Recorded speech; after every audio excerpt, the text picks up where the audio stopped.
ये तर्क मुझे स्वीकार्य नहीं रहा कभी कि मेघालय में लोग नाराज हो जाएंगे, गुड्डू मेघालय वाले नाराज हो जाएंगे और पप्पू मणिपुर वाले नाराज हो जाएंगे। हो जाने दो। भारत का मन चाहता है कानून बने। कांग्रेस कह रही नहीं कह रही, इससे भी कोई फर्क नहीं। कांग्रेस की तो स्थिति है नहीं कि वो कानून बना दे, वो तो म्यूनिसिपैलिटी में बना सकते हैं, वो विषय नहीं है। भारतीय जनता पार्टी जिम्मेदारी से बच नहीं सकती, भाग नहीं सकती। क्या संकोच है एक राष्ट्रीय कानून बनाने में? बनाइए, फिर कांग्रेस को कटघरे में खड़ा करिए पूरी ताकत के साथ। अगर ये मेघालय में इनकी पार्टी विरोध करे उसका तो, लेकिन कानून बनना चाहिए, गौ रक्षा के लिए कानून बनना चाहिए। अब दूसरी बात मैं और कहता हूं, इस देश में जितने कानून हैं उतने दुनिया के किसी देश में कानून नहीं, उतना मोटा संविधान कहीं नहीं। ठीक, कानून से समस्या का समाधान हो जाता है क्या?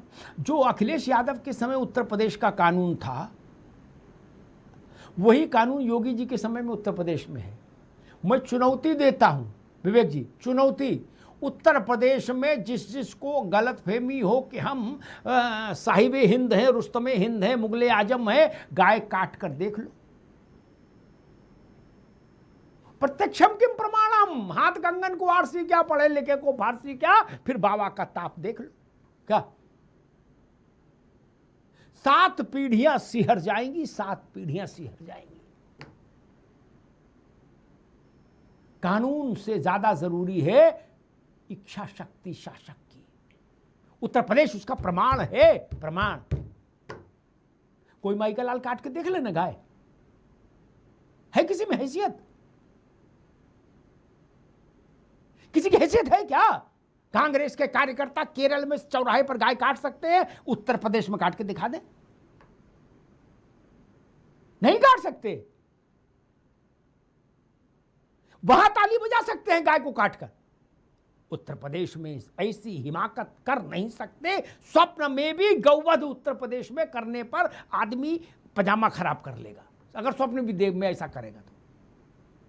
यह सत्ता का इकबाल होता है और होना भी चाहिए। सत्ता नपुंसकों और कायरों का विषय नहीं है, सत्ता इकबाल से चलती है। शासन का, विधि का एक इकबाल होता है। पुलिस का एक सिपाही खड़ा होता है, लोग नियंत्रित ढंग से चलने लगते हैं। वो सिपाही उन सब लोगों से ज्यादा शक्तिशाली है शारीरिक तौर पर, ऐसा तो नहीं ना। उसके पीछे सत्ता का इकबाल है।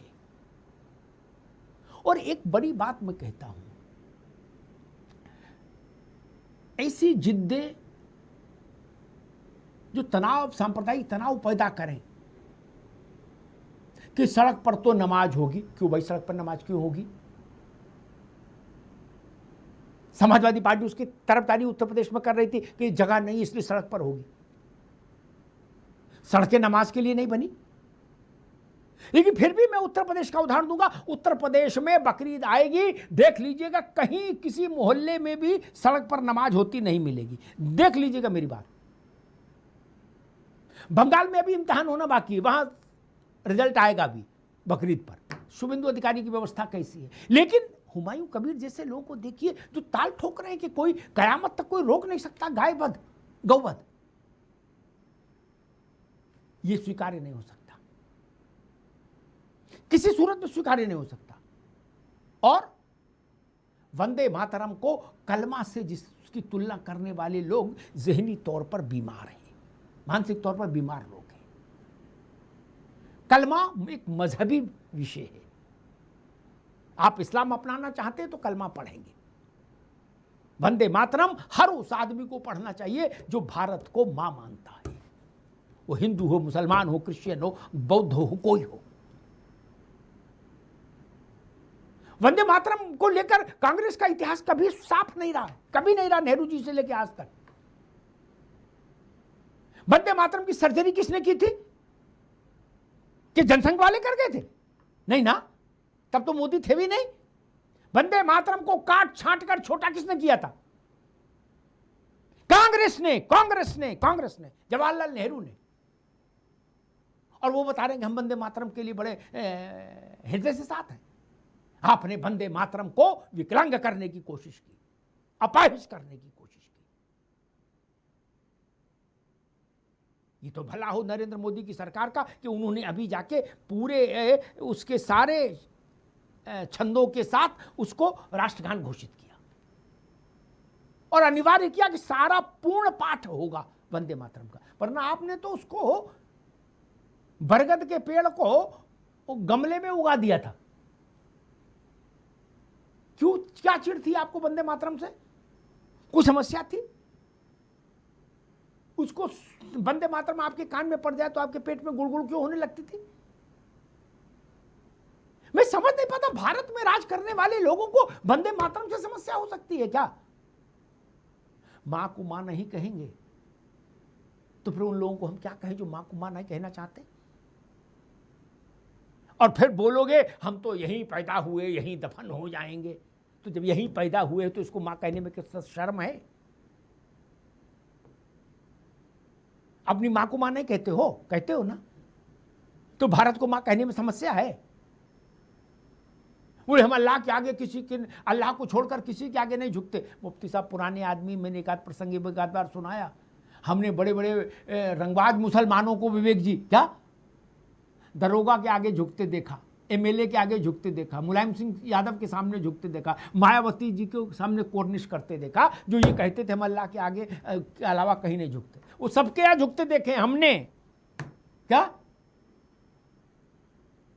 जियाउर रहमान अंसारी इंदिरा गांधी के सामने नहीं झुकते थे ना। खुर्शीद आलम नहीं झुकते थे ना। सलमान खुर्शीद नहीं झुकते थे ना। फिर इन बातों का क्या मतलब है? हर आदमी शफीकुर रहमान बर्क बनने की कोशिश ना करे ना, कि मेरे तो नसों में बाबर का खून है। बताओ, ऐसी बात कहने वाला आदमी हिंदुस्तान में एमपी रह लिया। अब उनका तीसरी पीढ़ी एमपी है जियाउर रहमान। वो खून मानने को तैयार नहीं भारत का। और फिर आप कहते हो कि उनकी देशभक्ति पर सवाल ना उठाया जाए। जो भारत को अपनी मां के बराबर दर्जा देने को तैयार नहीं, उस सवालों के घेरे में हमेशा रहेगा। विवेक जी, उसका जात कोई हो, उसका धर्म कोई हो।